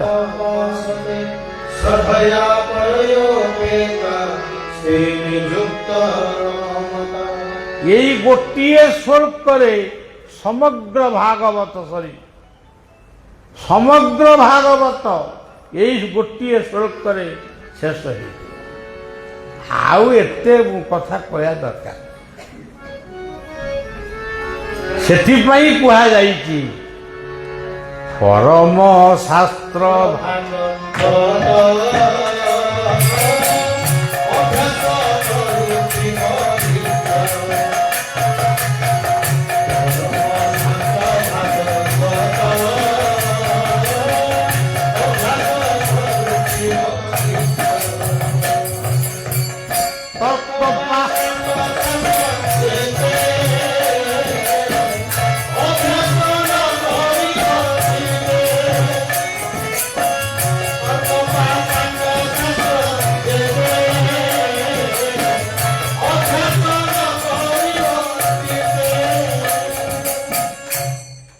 ସୁନ୍ଦର ପଦ ନମହି ନୃସିଂହ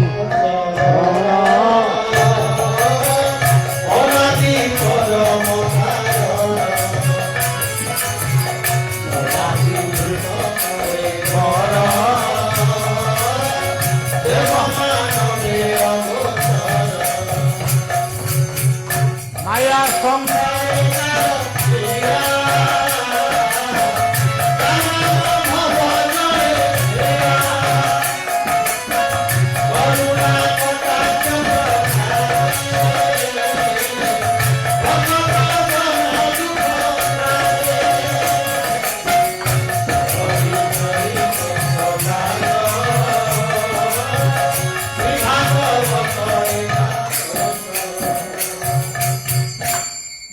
କୃଷ୍ଣଙ୍କୁ ମଧ୍ୟ ହରି କୁହାଯାଇଛି। ତେଣୁ ସଜ୍ଜନ ଜଗନ୍ନାଥଙ୍କ ଦର୍ଶନରେ ବଳଦେବ ହେଉଛନ୍ତି ହରି। ଆଉ ଜଗନ୍ନାଥ ତ ସ୍ୱୟଂ ହରି। ସୁଭଦ୍ରା ହଉଛନ୍ତି ହରି, ସେ ଚତୁର୍ଦ୍ଧା ମୂର୍ତ୍ତି ସବୁଯାକ ହଉଛନ୍ତି ହରି। ବ ପରେ ଲ, ହେ ମଣିଷ ଜମା ବ୍ୟସ୍ତ ହବନି, ଜମା କାନ୍ଦିବନି। ହଁ ଦୁଃଖରେ ତ ପଇଲେ କାନ୍ଦିବାକୁ ହବ, କାନ୍ଦିବନି କେମିତି? କିନ୍ତୁ ବ୍ୟସ୍ତ ବିବ୍ରତ ହବନି, ଭାବିବନି ଯେ ଭଗବାନ ମତେ ଦୟା କରୁନାହାନ୍ତି। ଭାଗବତ କହିଛନ୍ତି ବୁଝେଇକିରି, ତୁ ନାଥ ପରମ ଦୟାଳୁ,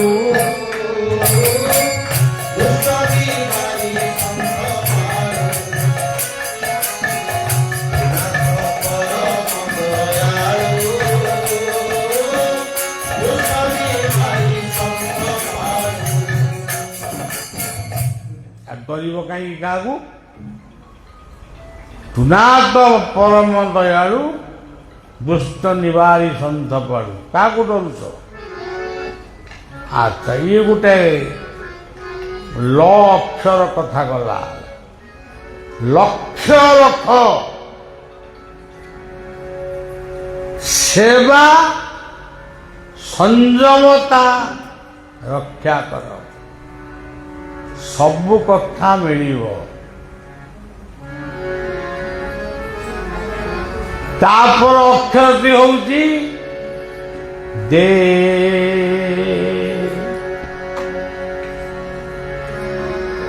ଶାନ୍ତି ଦେ,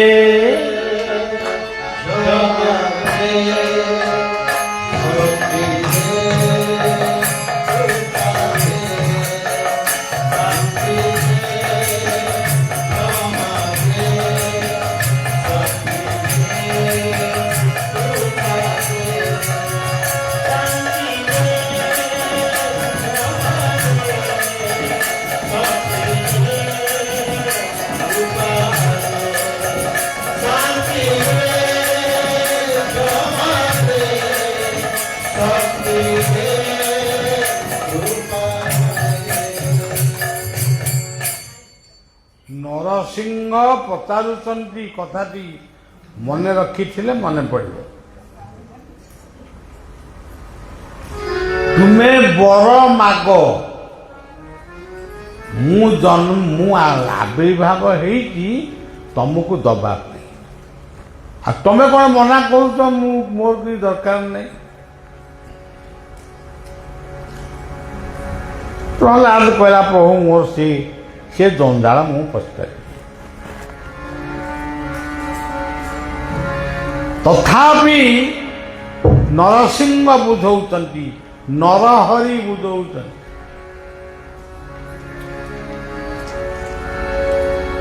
ବ୍ରହ୍ମା ଯେ ମୋହର ନନ୍ଦନ,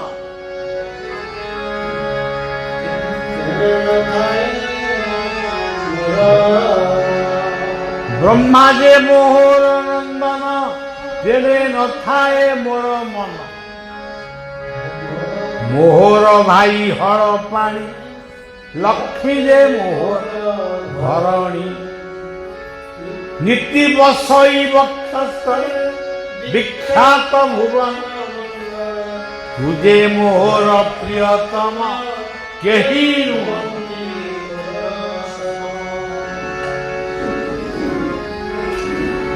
ତେଣୁ ତୁ ହିଁ ମାଗିବୁ, ଆଉ ତୋ ଭଳିଆ କେହି ମାଗିପାରିବେ। ମାଗିବେ ସିଏ ଆଳୁ ରାଣୁ, ତମେ ଠିକ କଥା ମାଗିବ। ପ୍ରହ୍ଲାଦ ହାତ ଯୋଡ଼ିକିରି କହିଲେ, ପ୍ରଭୁ ମୁଁ ମାଗିବି ଆପଣ ଦେବେ ତ? ତୁ ମାଗିବୁ ମୁଁ ଦେବି ନାହିଁ, ଏ ସୃଷ୍ଟି ରହିବ ତ? ତୁ ମାଗିବୁ ମୁଁ ଦେବି। ପ୍ରଭୁ କଣ ମାଗିବି ମତେ ମାଗି ଆସୁନି, କଣ ମାଗିବି? କିନ୍ତୁ ଗୋଟିଏ କଥା ମୁଁ ମନ ଭିତରେ ଭାବୁଛି, ଜୀବନରେ ପାଠ ପଢ଼ି ପାଠ ହେଲା ନାହିଁ ବୋଲି ଶୁକ୍ରାଚାର୍ଯ୍ୟଙ୍କ ପାଖରେ ମୋ ବାପା ନେଇ ଆଡ଼ମିସନ୍ କଲେ। ସେଠି ଶୁକ୍ରାଚାର୍ଯ୍ୟ ବି ମୋ ପାଠ ମୋତେ ମାନେ ମୋର ପାଠ ହେଲା ନାହିଁ ଆଉ। ତେଣୁ ପୁଣି ଶୁକ୍ରାଚାର୍ଯ୍ୟ ଆସିକିରି ମୋ ବାପାଙ୍କ ପାଖରେ ମୋତେ ଛାଡ଼ିଦେଲେ। ତମ ପୁଅର ପାଠ ହବନି। ମୁଁ ତାକୁ ସବୁଦିନ ଶିଖଉଛି କ ହ ନା ହ କହୁଛି କରି ଏ ର, ସେ କିନ୍ତୁ ର କହୁନି ରି କହୁଛି। ଆଉ ମୁଁ କ'ଣ କରିବି? ତେଣୁ ଆପଣଙ୍କ ପୁଅ ଆପଣଙ୍କ ପାଖରେ ରହିଲା ଆଉ। ତେଣୁ ସଜ୍ଜନ କି ଗୋଟେ ଏତେ ବଡ଼ କଥା, ଆଉ ମନ ଖରାପ ହେଇଗଲା ହିରଣ୍ୟକଶ୍ୟପର। ଗୋଟେ ଅଯଥା ପିଲାଟା ଜନ୍ମ ହେଲା। ତାହେଲେ ପ୍ରହ୍ଲାଦ ହରି ବୋଲି କହ ନା ମୁଁ ହର ବୋଲି କହୁଛି। ହର ସିନା ଲେଖି ଚାହିଁଲେ ଇକାରଟା ଦେଇକିରି ରି କରିବି, ଆଉ ମୁଁ ତ କହୁଛି ହର। ଆଉ କଣ ହର ହରି ଏକ ରୂପ। ମତେ ପାଣିକି ଫୋପାଡ଼ି ଦେଲା, ସମୁଦ୍ରକୁ ଫୋପାଡ଼ି ଦେଲା। ସମୁଦ୍ର କିଛି କଲା। ଗୀତାର ସେଇ ଶ୍ଲୋକ ବାୟୁର୍ଜ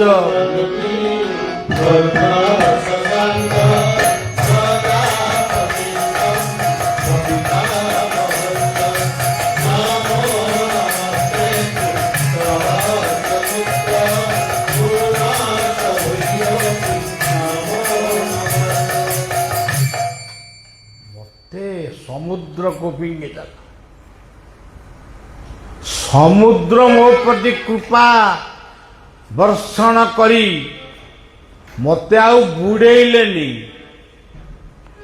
ମୁଁ ସେମିତି ଭାସିଲି। ମୋତେ ଯେମିତି ଲାଗୁଥିଲା ମୁଁ ମାଟିରେ ଶୋଇଛି। ବାପା ପୁଣି ବିଗିଡ଼ି ଗଲେ ଆଉ। ହେ କୁଳାଙ୍ଗାର ହବ, ହେ ଆଣୁ ତାକୁ ଟେକି ଆଣୁ। ମୋତେ ଟେକିକିରି ଆଣିକିରି ପାହାଡ଼କୁ ଫିଙ୍ଗିଦେଲେ। ପାହାଡ଼ର ସେ ଟାଣୁଆ ଦେହ ମୋ ପାଇଁ ହେଇଗଲା ତୁଳା କମ୍ବଳ। ମୋତେ କେତେ ବଢ଼ିଆ ଲାଗିଲା। ସେଥିରେ ବି ମଲିନି, ଅଗ୍ନିକି ଫୋପାଡ଼ି ଦେଲା।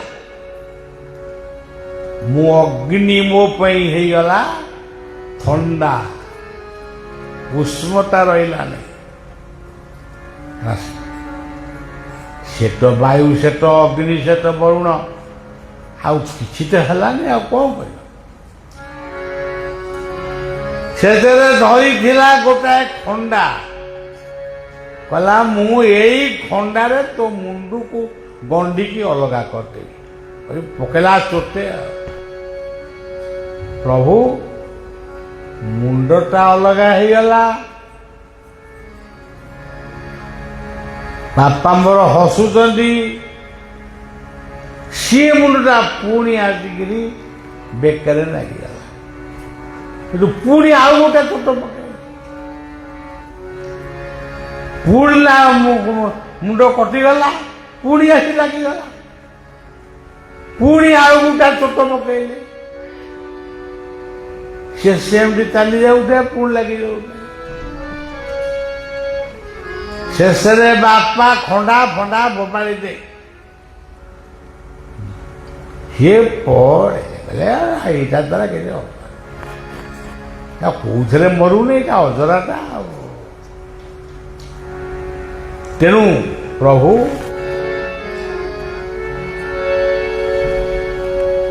ମୁଁ ଆଉ କ'ଣ ମାଗିବି ପ୍ରଭୁ? ହେ ଆନନ୍ଦମୟ କୋଟି ଭୁବନ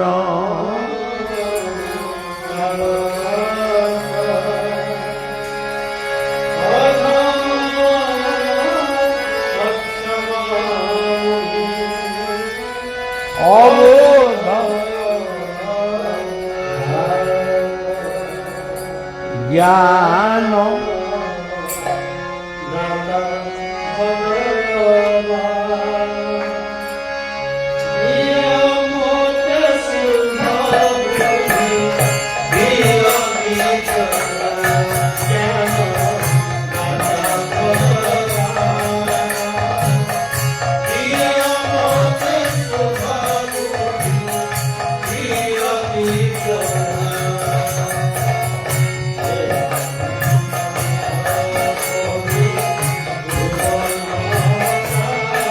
বাবা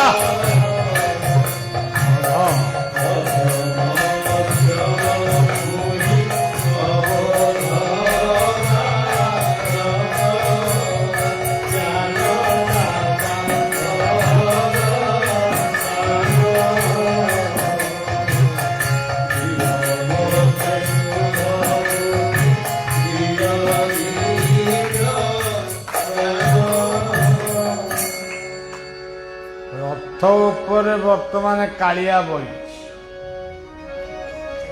ବଳଭଦ୍ର ବି ବଇଛନ୍ତି, ସୁଭଦ୍ରା ବଇଛନ୍ତି।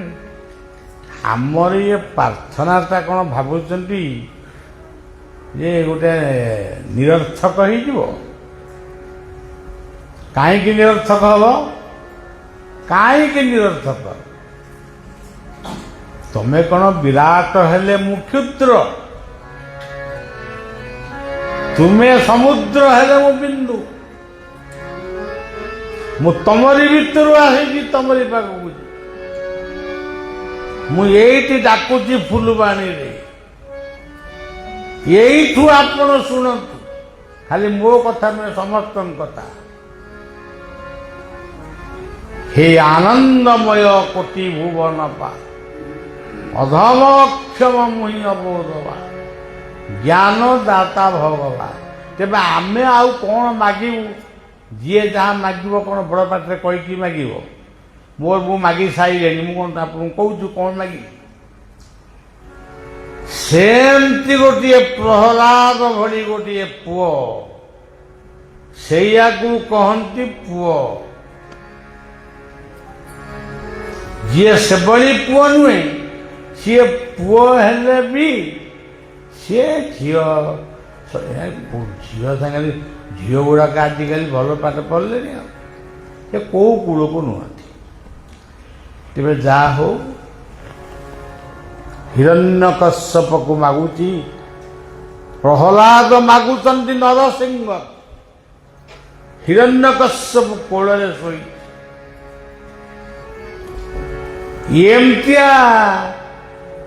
एमतिकिया गोटे रूप बा एमतिकिया गोटे मोमेंट बा समय आम मान जीवन में आसब। ठाकुरों कोल शोइचंती हिरण्यकश्यप। ठाकुर अनैचंती हिरण्यकश्यप को अनैचंती। हिरण्यकश्यप भी भगवान नृसिंह को अनैचंती। नख गुड़ाक बड़ बड़ नारसिंहाय विद्महे लखायुधाय धीमहि तन्नो हरि प्रचोदयात्। खाली नख गुड़ाक बड़ बड़ नु, पाटीटा भी बहुत बड़ हो जाए।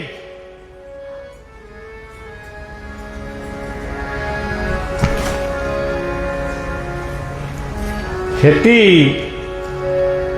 प्रहलाद मध्य व्यस्त हो पड़ी। ये ठाकुर ये रूप स्वर्गर देवता माने भी व्यस्त। समस्ते प्रार्थना कर प्रभु विश्व शांति दो, आपण शांत हो। प्रहलाद मागुची प्रभु मु एया मागुची आपण को जन्म मो बापा जन्मदिन ठारू आज पर्यंत केते हरि निंदा करिसंती। हरि अनुष्ठान ଭାଙ୍ଗିଛନ୍ତି।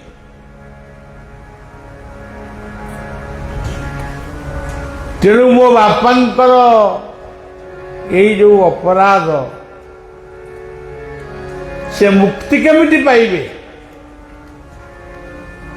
ପ୍ରଭୁ ସତ କହିବେ। ମୁଁ ଆପଣଙ୍କୁ ପଚାରୁଛି, ସତ କହିବେ। ଆଉ ମୁଁ ସତ କହିବି ନା କିଏ ସତ କହିବ? କ'ଣ ପଚାର ପଚାରୁନୁ? ମୁଁ ସତ କହିବି କି ମିଛ କହିବି ତୁ କାହିଁକି ଜାଣିଲୁ? ନା ମୁଁ କେବଳ ଏତିକି କେବଳ ପ୍ରଭୁ ମାଗୁଛି, କହୁଛି, ପ୍ରଶ୍ନଟିଏ ପଚାରୁଛି, ମୁଁ ଆପଣଙ୍କର କ'ଣ ନା ଭକ୍ତ? ମୁଁ ଯଦି ଭକ୍ତ ହେଲି ତାହେଲେ ମୋ ବାପାଟି ଆପଣଙ୍କର କ'ଣ?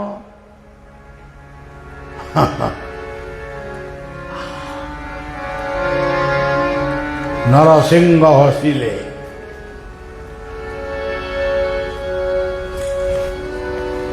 ତୁ ଯଦି ଭକ୍ତ ହେଲୁ ତାହେଲେ ତୋ ବାପା ଭକ୍ତ, ଆଉ କ'ଣଟା ହବ? ଆପଣ ମତେ ଉଦ୍ଧାର କରିବାକୁ ଆସିଛନ୍ତି ନା? ହଁ, ମୁଁ ଆଜି ମାଗୁଛି ମୋ ବାପାଙ୍କୁ ମୁକ୍ତି ଦିଅନ୍ତୁ। ଯଦି ଦେଇପାରିବେ ଦିଅନ୍ତୁ, ନଦେଲେ ମୋର ମୁକ୍ତି ଦରକାର ନାହିଁ, ନା ମୋର ବି ଦରକାର। ଆପଣ ମୋ ବାପାଙ୍କୁ ମୁକ୍ତି ଦିଅନ୍ତୁ। ସେ ବହୁତ ଭୁଲ କରିଛନ୍ତି। ସେ ଆପଣଙ୍କୁ ଚିହ୍ନି ପାରିନାହାନ୍ତି। କ'ଣ ଗୋଟେ କୋଉ କହିଦେଇଛନ୍ତି। ଆକାଶରୁ ପୁଷ୍ପ ବୃଷ୍ଟି ହେଲା। ଆକାଶରୁ ପୁଷ୍ପ ବୃଷ୍ଟି ହେଲା। ଦେବୀ ଦେବତା ମାନଙ୍କ ମଧ୍ୟରେ ହରିବୋଲ ହୁଳ ହୋଇ ଶବ୍ଦ। ଅସ୍ତୁ ଅସ୍ତୁ ଅସ୍ତୁ ବୋଲି ଭଗବାନ ନରସିଂହ କହିଲେ, ନେ ତୋ ବାପାକୁ ନେ। ତୋ ବାପା କିନା କୋଉଠି ଶୋଇଛନ୍ତି? ନା ଆପଣଙ୍କ କୋଳରେ। ମା କୋଳରେ ସନ୍ତାନ ଶୁଏ, ସେ ଆନନ୍ଦ କ'ଣ ଆଉ କୋଉଠି ମିଳେ? ତେଣୁ ତୋର ବାପା ଉଦ୍ଧାର ହେଇଯାଇଛି, ତୁ ମତେ ଆଉ କିଛି କହ। ବେଦାନୁଧରତେ ଧ୍ରୁବ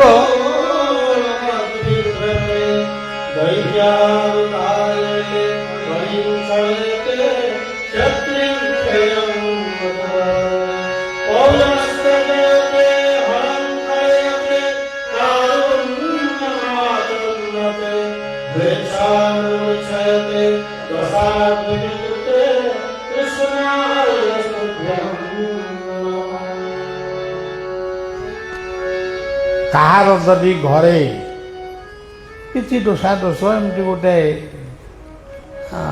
ହୁଏ, ତାହେଲେ ଲକ୍ଷ୍ମୀ ନୃସିଂହଙ୍କ ନାମରେ ସଞ୍ଜଟିଏ ଜାଳି ନମସ୍କାର ହେବ। ନୃସିଂହ ହେଉଛନ୍ତି ସବୁ ଠାକୁରଙ୍କ ମୂଳରେ ଲାଗିଛି ବିଷ୍ଣୁ, କିନ୍ତୁ ଏକମାତ୍ର ବିଷ୍ଣୁ ହେଉଛନ୍ତି ନୃସିଂହ। ତାଙ୍କ ମୂଳରେ ବିଷ୍ଣୁ ନାହିଁ। ତାଙ୍କ ମୂଳରେ କ'ଣ ଅଛି? ଓ ଉଗ୍ରବୀର ମହାବିଷ୍ଣୁ ଜ୍ୱଳନ୍ତଂ ସର୍ବତୋମୁଖଂ ନୃସିଂହଂ ଭୀଷଣଂ ଭଦ୍ରଂ ମୃତ୍ୟୁର୍ମୃତ୍ୟୁର୍ନମାମ୍ୟହଂ। ତେଣୁ ନୃସିଂହ ହେଉଛନ୍ତି ମହାବିଷ୍ଣୁ। ଆପଣ ପୁରୀ ଶ୍ରୀକ୍ଷେତ୍ରରେ ଦେଖିବେ, ଜଗନ୍ନାଥ ହେଉଛନ୍ତି ନିଜେ ନୃସିଂହ। ନମୋ ନୃସିଂହ ରୂପାୟ ଦିବ୍ୟ ରୂପାଧରାୟ। ବାଇଶି ବାବତକୁ ଚଢ଼ିଲା ବେଳେ ସେଠି ଗୋଟେ ନୃସିଂହ ଅଛି। ପତିତ ପାବନଙ୍କ ପାଖରେ ଗୋଟେ ନୃସିଂହ ଅଛନ୍ତି। ଏଇଟା କ'ଣ ମୁକ୍ତି ମଣ୍ଡପ ପାଖରେ ନୃସିଂହ ଅଛି ସ୍ୱତନ୍ତ୍ର ମନ୍ଦିରରେ। ପଶ୍ଚିମ ଦ୍ୱାରରେ ନୃସିଂହ ବେଢ଼ାର ଲକ୍ଷ୍ମୀ ବଜାର ଯୋଉଟା ସେ ଲକ୍ଷ୍ମୀ ବଜାର ବେଢ଼ାରେ ନୃସିଂହ ଅଛନ୍ତି। ପୁଣି ଶ୍ରୀଗୁଣ୍ଡିଚା ମନ୍ଦିରରେ ନୃସିଂହ। ଆଉ ଏତେ ନୃସିଂହ ଆଉ କ'ଣ ଦରକାର? ସେଥିପାଇଁ ଅତି ବଡ଼ିଙ୍କର ସେଇ ପଦଟି ନମୋ ନୃସିଂହ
ଆପଣମାନଙ୍କୁ ବହୁତ ବହୁତ ଶୁଭେଚ୍ଛା।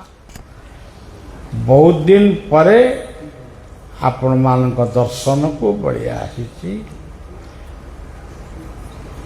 ବିପ୍ରବାବୁଙ୍କ ଘରେ ରହି ସେଠି ଦୁଇ ଦିବ୍ୟ ଜୀବନ ସଂଘରେ 2 ଦିନ ନା 3 ଦିନ କାର୍ଯ୍ୟକ୍ରମ ସେଠି ମଧ୍ୟ କରାଯାଇଛି। ତାପରେ ଆଉ କିଏ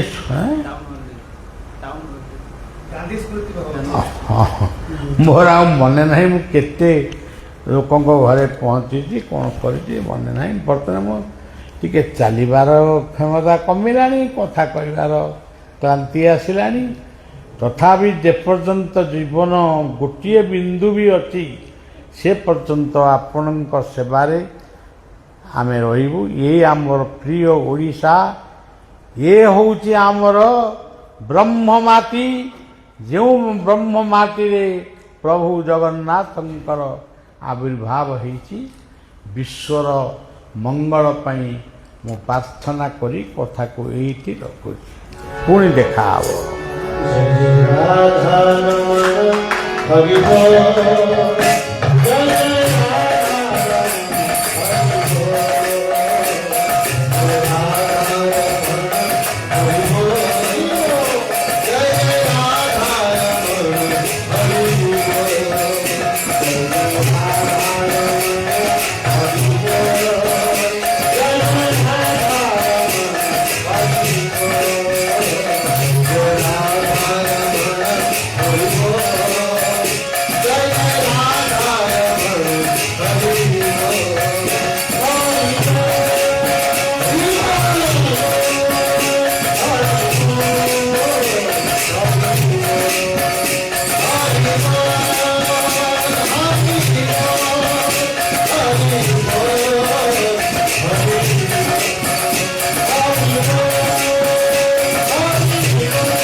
जय जय राधा हरि जय श्री राधे